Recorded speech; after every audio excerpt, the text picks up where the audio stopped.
Hey everybody, it's Grant, and today we're going to be going over my biggest project I've done yet, and I know you're going to enjoy all the progress you're about to see.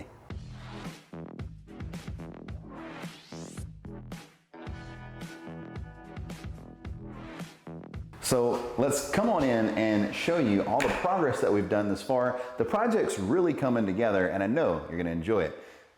Before we get to that, let's talk about all the progress up until this point. So another thing that's actually happened since our last video is we had a traumatic flood here in Lake Charles, Louisiana.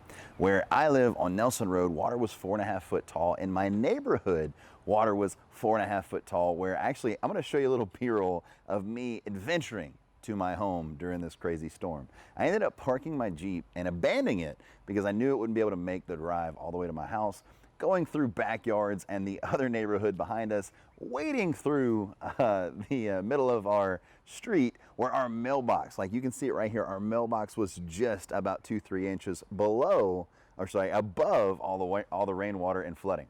Let's just say this photo will not show you how bad it truly was on Louisiana Avenue. Water was up to our tenants' steering wheels. Thank goodness that we built them on high slabs. And let me show you a little bit more B-roll about the flood and how much chaos it caused. So I actually tried to clean up all of the flood damage and all of the debris that had floated in here. We actually have a fence around this entire property, and that actually backfired on this one. We ended up having to hire a company to come bulldoze all this dirt, debris, food, wood. It was bad. So now the property looks way better. We're getting it cleaned up, and after a nice solid $500 bill, we're back on track.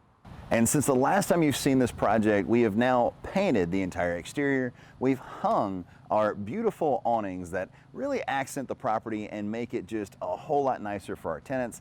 And we've got our exterior lighting going up, and we've now poured our sidewalks as well as our back patios that are going to make sure our tenants have a beautiful place to come, to stay out of the weather, and to keep us out of those nasty flood weathers as well. So now we're back inside the property, so now it's time to show you how this has really started to come together. Since you've been here last, not only have we done all that other beautiful work that we just shared with you, but now we even have our lights, we have our ceiling fans, we've got a ton of our materials that are starting to make this property into a home for a very lucky tenant. Let me go ahead and show you the kitchen and how the vision from the very first video has started to come through to where now you'll see how it really comes together. Look how the kitchen has come. Now I understand there's drawers and there's doors and there's all kinds of things that are going on right now. But as you can see, this is the kitchen that leads into the master bedroom. You're in your foyer. This place is really starting to come together. So this is your laundry room. As you can see, you can put a full-size washer and dryer right here, and it's gonna look great. We also have more of a modern door, and I really like the new 5-panel door. I think it's really attractive. I started putting Roman doors, but I really do like these for my next projects. And then we just got the countertops in yesterday. So these countertops just went in and they look absolutely amazing. And they've done a really good job with them. So kudos to my buddy Chucho, that is his name. And he also likes Dragon Ball Z. So Chucho, I know you just subscribed to the channel, so I hope you enjoy your shout out. So we now have our double compartment sink here as well. This one just went in. We're gonna get this all sealed in with our plumber. And I also wanna cover a few things with you that you'll run into as you build projects. So for instance, you'll see where we had to notch out this outlet. What happened there was we had to move it to make it fit. For other examples are when you look up here. So do you see the patchwork that is right behind that light, and over here you'll see the same on that one. So what you're seeing by that can light is where they actually did this project. We had the lights, and they ended up, when we put our cabinets in, ended up being behind the cabinets.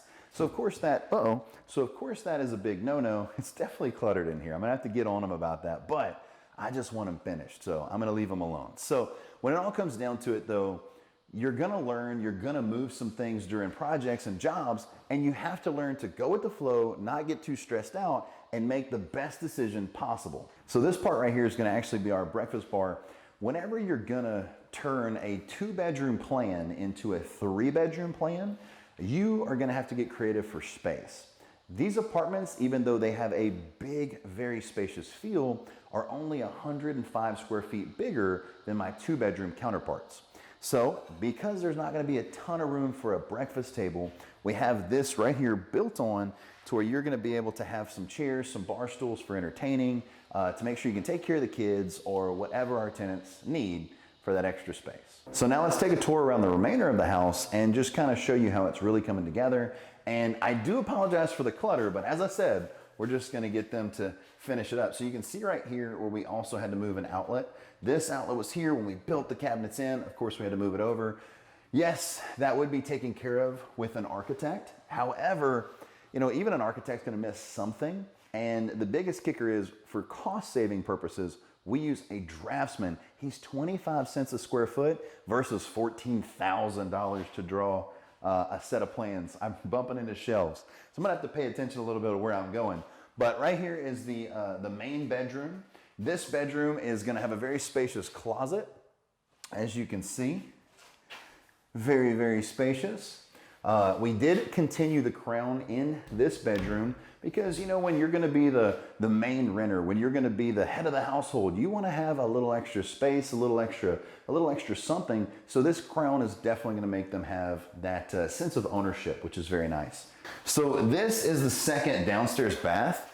So as you can see, we got our countertops in here. The lighting's not gonna be the best, but the electricity is turned on, but I don't think it's quite hooked up yet. We have our sink, and then we have our shower tub assembly, but still a very spacious bathroom for an apartment, and that's really what tenants are gonna be looking for.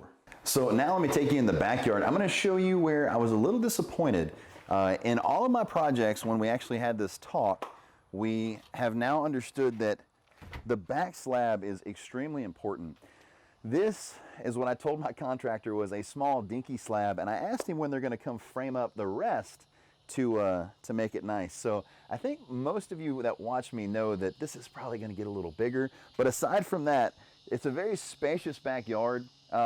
Sadly, the other tenants won't have as much space, but we're gonna run fence dividers through here. So from right here, you'll get this runner on the side, and it'll be a very, very, very nice spacious backyard, especially for our corner tenants, which typically you're just gonna have a little bit more room there. The ACs are actually installed, which is cool. So we have these installed, and as you can see, it's not on right now, but pretty soon they're gonna be nice and cool and ready to rent, which, you know, I think I've said that like 3 times this video. I am ready for these to be complete. So before I take you upstairs and give you the remaining tour of the house, I want to draw your attention to this panel. In the ones that I purchased, and literally it's so cool that we're in this project because my very first property video was those 4 apartments where I bought the apartments, the 4-plex with the land to build 16 more. And one of the things that irked me, that it drove me crazy, is at the top of the stairs, which I'll show you that in just a second, this panel just sat there, like as if that was the artwork of the property. So now we've moved it over here to where it's not in the main place someone's gonna see, and it's just small touches like that. Better utilization of space, and then just little bits of smart money sprinkled across the apartment that makes it really desirable. As you can see, this is the upstairs of the property. Some things that are always gonna have to be fixed. You're gonna always have to be paying attention. This right here, I don't know if you can see it very good. There's a nick in the sheetrock that they just decided to paint over. That is unacceptable. So I don't know if I'm melting as much as I feel like I am, but it is like 97 degrees in here, if not 105. This is gonna be another really spacious bedroom for our tenants. Also where we spent a little bit of money was these very nice window sills. We also put really heavy duty 5-inch baseboards throughout this entire house, and it really dresses it up. Right here is another very spacious closet, so that way our tenants have a great place to put all their belongings.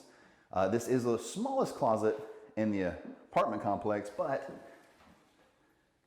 still definitely gives you a lot of space, and this room is truly massive. So let's go to the joined bathroom. Once again, still no power, probably a couple days out. But we got these beautiful countertops installed. I'm really happy the way these came out. We have the double sinks, so that way 2 people can get ready at one time and not cause a big fuss. Plenty of plug-ins, which is huge in apartments and houses in general. You're gonna have the toilet over here. And then also you're gonna have a very, very spacious tub that even I could sit in, and I'm right around 6 foot. So being able to get in that tub, relax, it's definitely a plus for your tenants. And then lastly, we have the very last apartment bedroom in this facility. We have the 3rd bedroom. This one's not as spacious. I feel like the downstairs bedroom and that one are by far the biggest. I want to even say that one might be the biggest. This one has a huge closet though. As you can see, it is what I would call a step-in closet. Not a walk-in, but it's a step-in closet. Very spacious. We did use LED lights in this project, so they're easy to stick in, and then when they go out, not only do they have a lot better warranty, but when they go out, you just unplug them, plug another one in, so they're less maintenance over time. So I'm gonna show you one last thing before we tune out in this video, and it is the biggest mistake that I have seen in a very long time in an apartment. So this is where you're gonna see the biggest mistake I've seen happen in a very long time. But in the meantime, this is why we had to choose the apartment we did, even though it wasn't the cleanest. Look how many cabinet doors are everywhere. You saw them in the last one. We are getting ready to put in the cabinets and it's gonna look really nice. But I am 90% sure that behind this door is the goofiest thing I've ever seen happen in an apartment. So I come here a lot. There was a broken window in one of these videos, and I have since got that fixed. I might as well be the foreman on these jobs because I am here every other day. Ralph, if I had to ask you, what do you think is behind this door? They didn't build the wall. They didn't build the wall? They had to rip the wall out. Yeah, I was right. So, when you see all this amazing progress, understand that sometimes you're gonna have setbacks. Sometimes you're gonna have things that will happen and you can't fix it. It's just something that happens because of neglect or an issue. I came here a week ago, and what ended up happening was I saw some mold forming right here in the corner, and it wasn't a lot, but it was enough to be concerning. Came back here with the contractor the next day, showed him, and we had to actually rip it all out. Good news is there was no other mold in the attic, anywhere else. So actually, I'll show you. That pipe right there ended up getting damaged, and it leaked inside here because it leaked from the outside in, and a lot of water pulled up here and it molded. So now this this beautiful progress has been slowed down by A leaky pipe. yeah, a little hiccup along the way. So yeah, but never ever give up. Never let anything get you down. Always figure out a way to get it fixed and resolved. And remember, don't ever cover up any mold. Cut it completely out as we did here. So that way you never have future issues, okay? So that being said, that's it for the video, guys. If you enjoy videos like this and all the sweat and tears that I put into these videos, please power up that like button, hit that subscribe button and notification bell. We post every Monday, Wednesday, and Friday at 5 p.m. Central Standard Time. So, and remember that I 100% believe in you. I know you can do anything that you set your mind to, and never let anyone tell you any differently. Hope you have a fantastic afternoon, and I will see you on the next one. Okay, it's hot in here.